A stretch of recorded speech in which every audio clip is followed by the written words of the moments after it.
Assalamualaikum warahmatullahi wabarakatuh. Nama saya Karisma Intan Dwi Maharani dari Sistem Informasi 19B dengan NIM 1905 12 14 090. Saya ingin menjelaskan sedikit mengenai standarisasi jaringan komputer. Apa sih kegunaannya? 1.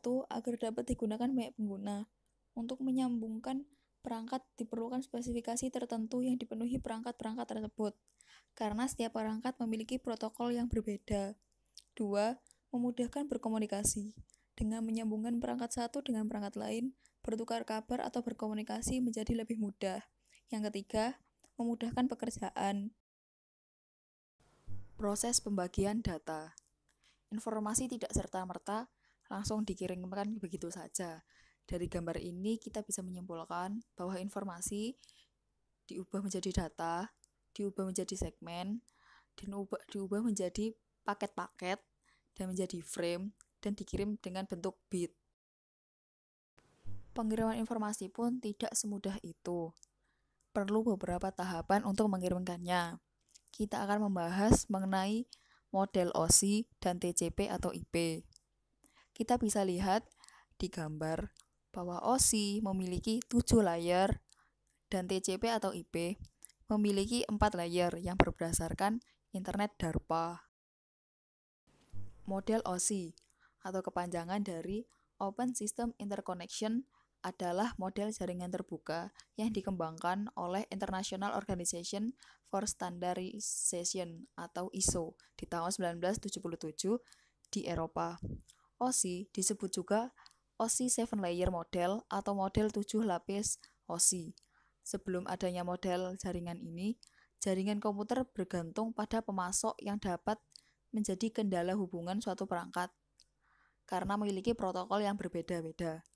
OSI berusaha membuat standar umum untuk menunjang terbentuknya hubungan antara perangkat tanpa terhalangnya beda pemasok. Fungsi setiap layer OSI. Saya sudah sedikit mengungkit bahwa OSI memiliki 7 layer, yaitu application layer, antarmuka dengan aplikasi dengan fungsionalitas jaringan, mengatur aplikasi dalam mengakses jaringan, dan membuat pesan kesalahan. Presentation layer berguna mentranslasikan data oleh aplikasi ke format yang dapat ditransmisikan melalui jaringan. Session layer melakukan resolusi nama, juga mendefinisikan bagaimana koneksi dibuat, dipelihara, atau dihancurkan. Transport layer untuk memecah data menjadi paket data dan memberikan nomor urut untuk dikirim.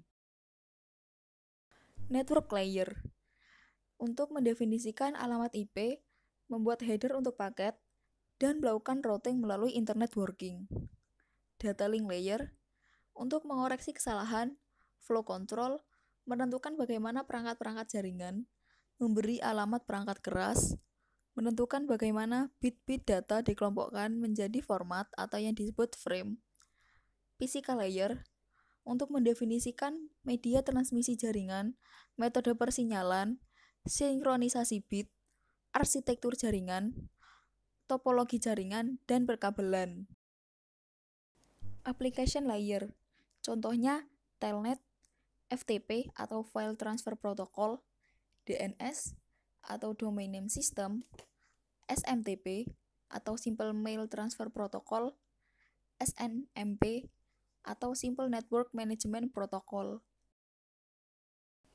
Presentation layer, contohnya PIC, TIFF, JPG, MIDI, MPEG, QuickTime, EBCDIC, dan ASCII, format data untuk informasi dalam bentuk teks. Session layer, contohnya Remote Procedure Call atau RPC, Struktur Query atau SQL, Network File System atau NFS, X-Windows, AppleTalk Session Protocol atau ASP. Transport layer, contohnya ATP atau AppleTalk Transaction Protocol, NetBIOS atau NetBEUI, SPX atau Sequence Packet Exchange, TCP, atau Transfer Control Protocol. Network layer, contohnya DDP atau Delivery Diagram Protocol, IP atau Internet Protocol, IPX atau Internet Packet Exchange, NetBIOS, SNMP, atau Simple Network Management Protocol. Data link layer dibagi menjadi dua sublayer, yaitu LLC atau Logical Link Control dan Media Access Control atau MAC. Keunggulan OSI. OSI memiliki 4 keunggulan, yaitu mengadakan standarisasi interface, mengurangi kerumitan dalam perancangan, memberikan pengertian secara umum atau garis besarnya tidak secara rinci, dan perubahan di suatu layer tidak akan mempengaruhi layer yang lain. Model TCP atau IP, atau kepanjangan dari Transmission Control Protocol atau Internet Protocol, adalah kumpulan protokol komunikasi yang digunakan di internet dan jaringan komputer yang mirip. Model ini adalah paling umum digunakan saat ini karena jaringan ini independen terhadap mekanisme transportasi jaringan fisik yang digunakan, sehingga dapat bekerja dalam segala sistem operasi perangkat. Arsitektur TCP atau IP ini menggunakan model referensi DARPA yang terdiri dari 4 lapis atau layer.